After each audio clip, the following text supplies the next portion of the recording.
What's up guys, and welcome back to the Ultimate Guide to Bloodborne. This is going to be part 13. We're going to go through Upper Cathedral before we go to the finale episode. Pretty much. Now, you may be thinking, why have we left Upper Cathedral Ward to, like, the second last part? Ebrietas. Yeah, so Ebrietas is basically one of the hardest bosses in any Souls game, really. It's not that she's one of the hardest, it's that she's one of the most likely to one-shot you or deal a huge amount of damage very quickly. Yeah. She's one of the most dangerous for sure. Her moves aren't like the hardest to dodge or anything like that. Some of them can be. Some of them are insanely difficult. Some of them are like it's a coin flip whether you dodge it or not, or you're rolling a fucking 10-sided die and hoping it comes up 9 or something like that. Yeah. It's like really difficult to roll some of her attacks, but the majority of her attacks you can dodge pretty safely. It's just she has a huge damage potential. It makes her a very frightening boss. Hence why we left it to the end, that way we are as most leveled up as we're going to be to take her on. Yeah, and we've got more defences, and of course by now we've picked up a lot better armour as well, so we've got a way more arcane defence as well, or we've got way more physical defence. We're not even going to worry, like, we know that Ebrietas has that one insane arcane attack, but we're not going to worry about that because the plan for that attack is to just not get hit by it. Yeah, pretty much. So we're not going to use an arcane rune, none of that shit, we're just going to not get hit by it. So let's actually start with before Ebrietas, which is the Upper Cathedral, which is where we're going right now. So you have to go up through the Healing Church workshop, which you unlock by beating Bloodstarved Beast, and you need the Upper Cathedral key from Yahar Ghul. Now these guys here, no matter what your insight is, these guys have the extended moveset where the lantern has like the the homing soul mass and the AoE effect and all that sort of shit as well. So just run past those guys, not worth it. And I'm going to beat the shit out of some of these little slug baby things because there's actually there's a decent rune over here. I think it's Great Lake. Now, funnily enough, these guys are supposed to be your clue, I would suppose, that Ebrietas is a thing, because they all congregate and start to look in the direction of where Ebrietas actually is. I think they're looking in the direction of the moon. The moon's over there. I think that's what they look at. But that could also be it, yes. But these guys, just be a little careful. If they hit you with like their spit attack, then it can frenzy you. So just be wary of that. But it's not the brain, so it's fine. Yeah, it's not as bad as the fucking frenzy brain that just frenzies you because fuck you. So now that you're done essentially beating up children, we can carry on. Well, I can have my hobbies. So we're going to ignore these crows as well because carrying crows are a pain in the ass. And we're just going to get out of there, grab the soul packet and then leave because it's not worth it, and we're going to go upstairs. Okay, so now we're actually going to fight enemies, and there's this one like church worker dweller guy up the top. Now this is like a guy that has a scythe. Yeah, it pretty much follows the same rule though, where as soon as he raises his weapon you can shoot him for the parry. Yeah. These guys are insanely easy to deal with. Now we're going to slow walk in here and buff our Tonitrus, and we're going to try and get the charge attack on this thing's back, and it should one-shot it, which is hilarious. And that was the choir church set. Yeah, the choir garb has pretty high arcane defense. We're going to get the blindfold cap, which is the headpiece for it later on in this area. So grab that and roll away because here comes a wolf. Really, this is one of the scarier parts of the game, just simply because it's very dark and there's wolves like jumping down and shit. Yeah, I mean the next section, like the next little scene you're about to see is one of the best in the game. It's so fucking cool when the wolves come out. Yeah. It's really awesome. And the good news is that yes, there's a few wolves here, but we know a way to beat them that is absolutely risk-free. Yeah. So don't worry about that. So this is it. I got a good view for this one because they just jump and rip the chandelier down and it's cool as fuck. I'm not quite sure how the metal shatters it like glass, but fuck it, I'll roll with it. So they can't get through this doorway, and you can pretty much just choke point them here, and then you just go to town. With the extended saw cleaver R2s, as you can see, and every time you attack, just get back out the doorway before they stand. Make sure you leave a little bit of distance, they can clip you through the door frame and stuff like that, but this is the safest way to take out all 3 of the wolves. Like without a doubt, this is the way that you would want to farm the wolves too if you were gonna farm them for chunks. This is what you would do. Yeah, I mean chunk drop is very, very low for pretty much every enemy in the game. Yeah, but if you have to farm, this is what you need to do. Yeah. So we've got like one more wolf to go, and as you can see we're just comboing in the R2 attacks because both the R2s do quite a good bit of damage. And there's like one more wolf in this entire area to deal with, and the good news is that the wolf that we're dealing with next is solo, so it's not really that big a deal. Yeah, I mean, although at this stage, like, if you're at this point in the game, one wolf shouldn't really be an issue, but there is a few Cthulhus that you need to watch out for, and they can be quite tricky to take care of. Yeah. Now these wolves, of course, these are blue-eyed wolves. They'll do a little bit more damage than the wolves that you've fought previously, as well as you can see, they have a little bit more health as well. But they follow they've got the same attack pattern and it's the same strategy. It's just a little bit longer of a fight than the wolves that you fought previously. Yeah, so pretty much. If you have no trouble with those ones, you won't have trouble with these ones. Make sure you equip Molotovs, by the way, because there's a Wandering Nightmare coming up that I have a pretty solid Molotov strat for, where you just run up and hit it with a Molotov. It gets you the Wandering Nightmare. You don't need to risk getting hit by the Cthulhu hiding around the corner. It's a really good risk-free strategy, so I'm just gonna like dash through this Cthulhu and beat the shit out of it. Yeah, so as you can see, the Tronitus at this level is mincing these fucking Cthulhus. Yeah, Cthulhus are weak to bolt damage, and Tonitrus has a hell of a lot of bolt damage when you buff it, so yeah, it makes sense to use the Tonitrus in this section over the Saw Cleaver. Except when you're fighting the wolves. The Saw Cleaver is better for the wolves because of the beast bonus. So this is where the Wandering Nightmare is. So you're going to run down the corridor. When you get close, you're going to tap square and then lock on. So you want to start the throw animation first and then lock on, so that it will just lock onto the Nightmare mid throwing animation, so it has less time to run away from you. And we also picked up the Cosmic Eye Watcher badge on the other side of the chapel there. Yeah, that should let you buy the Rose Marinus from the store, as well as you should be able to buy poison knives now, I think it is. You should be able to buy poison knives from the store too, which is pretty handy considering you can poison the brains with a single knife. Oh, yeah, definitely. So, I mean, if you want to take the brains on slowly, then you just use a poison. Yeah. And we've mentioned this before, but this attack here, they would normally drain insight if I had any, but it just does a lot of damage. And of course, whenever you're into like any sort of enemy grab attack, just start spamming the triggers and the R1 and L1 button so that you can break that lock quicker and take less damage. And as you've seen there, I just like went ham as soon as I was free to do so. Now that one Cthulhu did drop a key, and it's weirdly that one enemy, like very. It's the last one of these two that you kill, I think. Yeah. But that's to open up this section so that we can get the gesture that's going to get is a rune later on in the game. Yeah. We're going to go back and do that actually at the end of this. I mean, you could go and do it before Ebrietas, I guess, and maximise the potential for the moon rune, because that's what we're going to get. We're going to get a better moon rune. So I guess you could go do that now. You'd have to go to Mensis and go to the giant brain. We'll show you at the end. Yeah, we're going to show you at the end. So there's more items here. This is on the top level from the other side that you went in, essentially, and there's a door at the end where you can open up. There was the headpiece for the church set that we just picked up, and there's a Madman's Knowledge and a Pedro Slug at the end of the corridor. Yeah, and this is the corridor where the bell ringing woman spawns for multiplayer as well. Just so you guys know. So if you don't want to get invaded, then you got to run around here and beat the hell out of the woman. So she's quite a fair bit into this area if you haven't explored it previously. Like if you get invaded as soon as you start in here, you've got a good ways to go before you get to. You have to run past quite a few wolves and get up that ladder where the Wandering Nightmare and the Cthulhu are. So it's not an easy run anyway. So this lever will open up the big gates, which means you don't need to walk all the way around to get here. Yeah, so like straight ahead through those gates will take you down the stairs back to the lantern. Now what we're going to do here is we're going to put the cannon on because it's funny, and we're going to show you the Shaman Bone Blade. We're going to hit the mobs with the Shaman Bone Blade and make them fight each other because it's funny. It's funny. The cannon's funny, the Shaman Bone Blade's funny, and it's worth a laugh, guys. You should try it. It's a cool little thing to witness. So this boss is essentially the rat boss of this game. Yeah. However, really I would say that this is a little bit better than the rat boss. It's kind of more interesting, but at the same time, basically, there's a whole load of aliens. Now, there's one alien that when you lock onto it, it won't have a health bar, and that's one alien. Like once it gets to a certain point, it will then transform and become bigger. That's pretty much your tell, by the way, for any boss which clones itself or hides in mobs that look the exact same as it.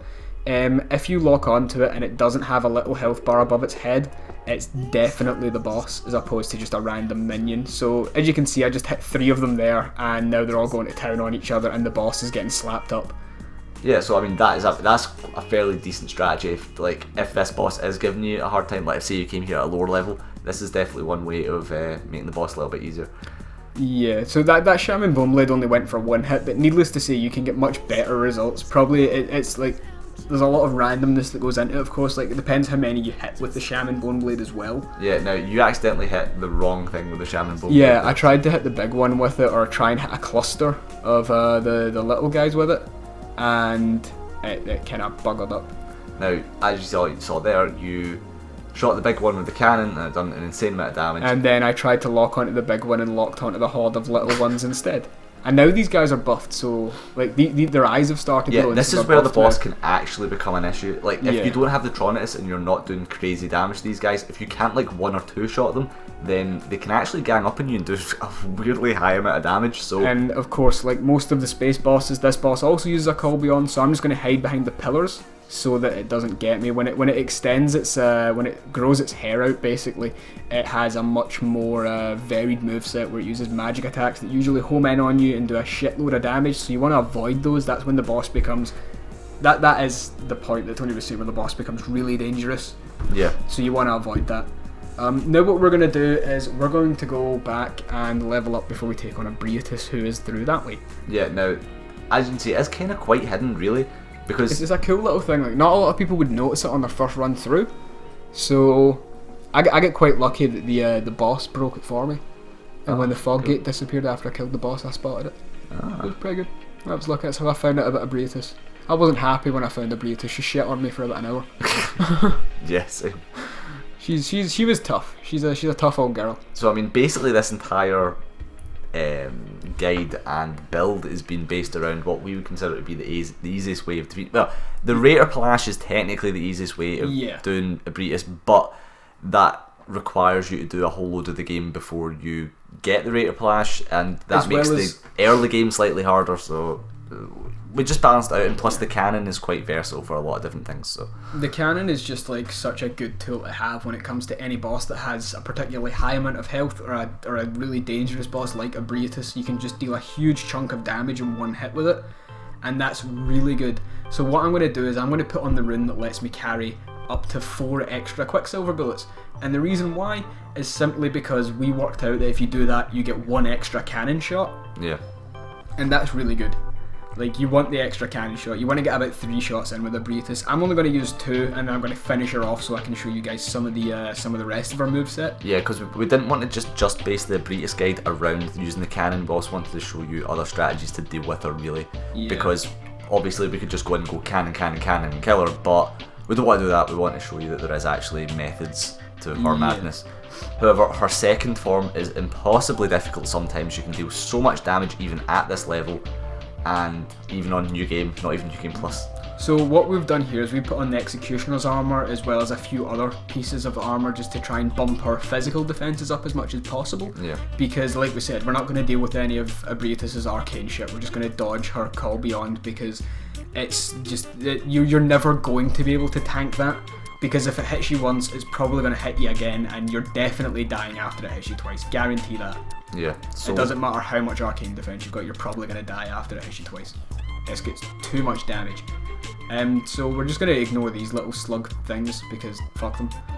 Weirdly enough, the saw blade was quite good at being able to hit her head, and her head is quite high up, and that is her weak point, and you need to be able to hit her as much as possible in the head. Now, the main tactic to do that is either if you've got a long enough weapon. So the Hunter's Axe is actually fairly decent. Yeah. But Ludwig's is really good with the L2 because it has heavy vertical chops which do a really good amount of damage. Ludwig's sword is probably one of the most effective weapons, as aside from the Raider Palash, because it's heavy, does an insane amount of damage, and you can buff it, and it's a thrusting attack, and she's weak to thrusting and lightning. So yeah, as well as the L2 as well. It's two-handed, have vertical attacks which are really good if she's standing, and they do quite a lot of damage, which means you end up getting the visceral attack opportunity quite often with Ebrietas when you're using Ludwig's. Yeah, it's really good.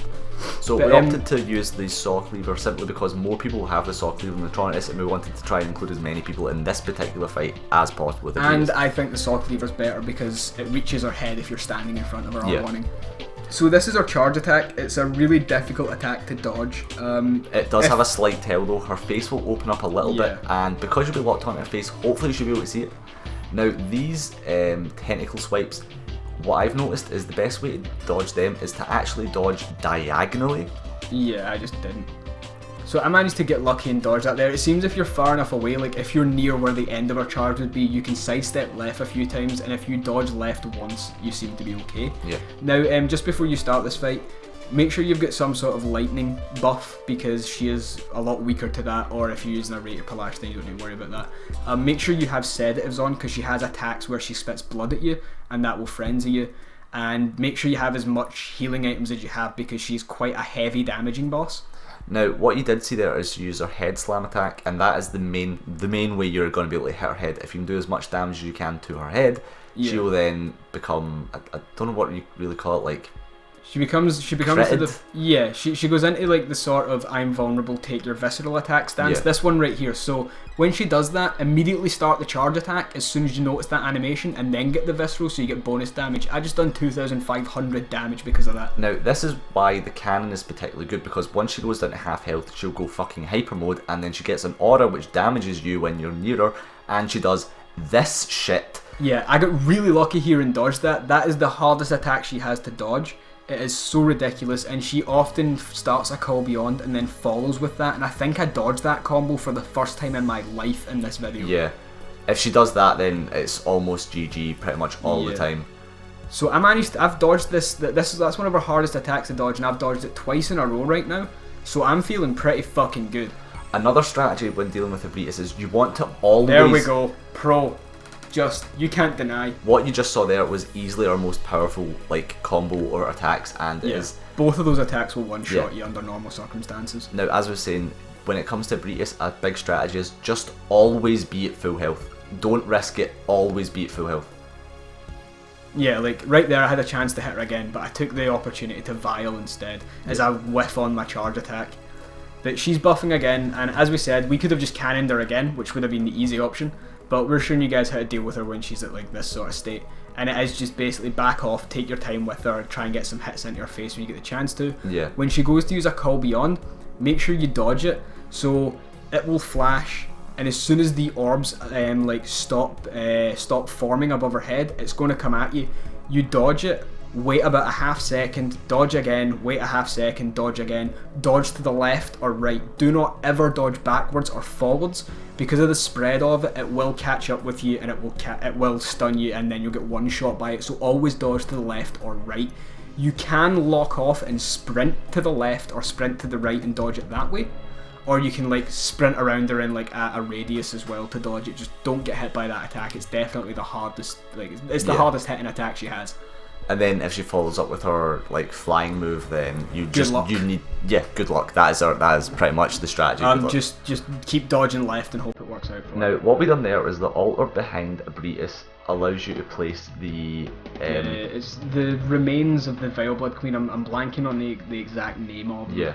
But what that does is if you offer them there after you've beaten Ebrietas, you can revive the Vile Blood Queen if you've completed Alfred's questline, where he grinds her down into like mincemeat essentially. Yeah. So if you ever want to get the kind gesture of thing back, that goes into McDonald's chicken nuggets. yeah. Just pulp, nothing else, just paste. So that's pretty much it for this episode, but I've got one more thing that we're going to do. Yeah, we're going to go get the moon rune. Now, a lot of you guys probably know this already, because this has been like one of the things that spread really quickly about Bloodborne, because it was so strange, and it's like the first time it's ever happened in a Soulsborne game.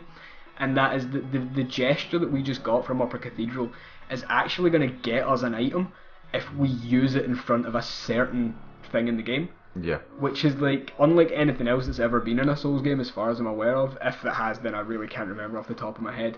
But we're going to go get that, and the reason why is because the moon rune, that's the rank 3 moon rune. You get the most amount of souls from using that moon rune, and it is ridiculous. So we're just going to keep using that moon rune until we've hit the PvP level that we want to go to. I usually stop at like 100, I think. Yeah, 100 is a good place to be, because between more than 80 and 100 is where you're going to get the most PvP. By most PvP, you need to understand that I'm talking about most in Bloodborne terms, which still isn't a lot, but it's definitely more than none. Yeah, so this is us doing our sort of final bouts of leveling really at this stage. Yeah, so we got the 15 arcanes, and we had some arcane tools. The reason, of course, why we did that is because the bistro is super like handy. If you do decide to go into NG+, you get in a hairy situation, you can get yourself out by just popping the bistro and knocking all the enemies back, if they can be knocked back anyway. It's a really good tool. So now she's back. You don't get any new dialogue. She doesn't even fucking thank you for it, cow. So yeah, you don't really. There was no real reason to save her other than you want to be a Vile Blood again. Yeah, so that was us just showing you that she does come back if she's been mashed up. Now, here you are back in Nightmare Mensis, which is where you need to come to get this final rune that we're talking about. Yeah, so we're gonna go into that room that we didn't even attack anything in, that has like all the iron dudes in it, because once you drop the brain down from the upper part of Mensis, like where all the where the brains are next to like the blood tinged gemstone and the blood rock and all that, once you drop that down, a cage elevator shows up here as well. So we're going to run down, get in that, and go down to essentially the Bloodborne equivalent of the Abyss. Because it's just black, there is no sense of like space or anything like that, it's just a black void. The only sense that you're standing on ground is the fact that there's messages every now and again in place. Just be careful when entering that lift as well, by the way. If that guy decides to join you, there's a chance that either you or him can be popped out the lift, and one of you is definitely going to die. Yeah. So we're just equipped to make contact gesture because you're going to be standing in front of this dude for a few minutes. Basically what you're going to do is you're going to go in front of it, use the make contact gesture, and then when the make contact gesture, like when you're in it for a certain amount of time, it will switch arms, because right now the left arm's high and the right arm's to the side. It will switch and the left arm will go to the side and the right arm will go up, and that's when you get the rune. So that's what we're going to do right now. Okay, so we cut out the bit in the middle, so this is us just changing arms. It takes about a minute and a half or something like that. And once you've done that, you get the moon rune, and then you beat it up so that you get the living string, which is a dungeon material. You need it for either Alien Lauren or Great Is. I think it's Great Is, because this is Alien, so... But regardless, we'll show you that in the dungeon guide, which we will be doing. Yeah, we'll be doing a nicely detailed dungeon guide. We won't be showing you everything in the dungeon, but we're going to give you a good idea. Like, we're going to pretty much tell you where everything is, of course, as we do with all of our guides, obviously. So now that we've got this, we're just going to beat this guy down. He has a lot of health, so I'm using R1 and then just spamming L1 afterwards to maximise the damage of the sock lever to kill it quickly. This thing in NG Plus has like 30,000 health. It's ridiculous, and you do about 200-300 damage a hit. Oh, totally worth it. Oh yeah. Good thing is though, I had the Kirk hammer to just charge attack it in the face over and over again and hit it for about 2k at a time. That was handy. So that's us. Yep, that's it. Dead, and that is it for this episode. That is the last item in the game to collect. Because the next is just Gehrman and Moon Presence is the next episode for the finale, and that is it. You've beaten Bloodborne. Yeah, that's true. You're going straight into NG Plus, by the way, if you do beat Moon Presence, but we'll talk more about that in the next video. But other than that, guys, we'll see you in the final part. We're almost done. Bye, guys.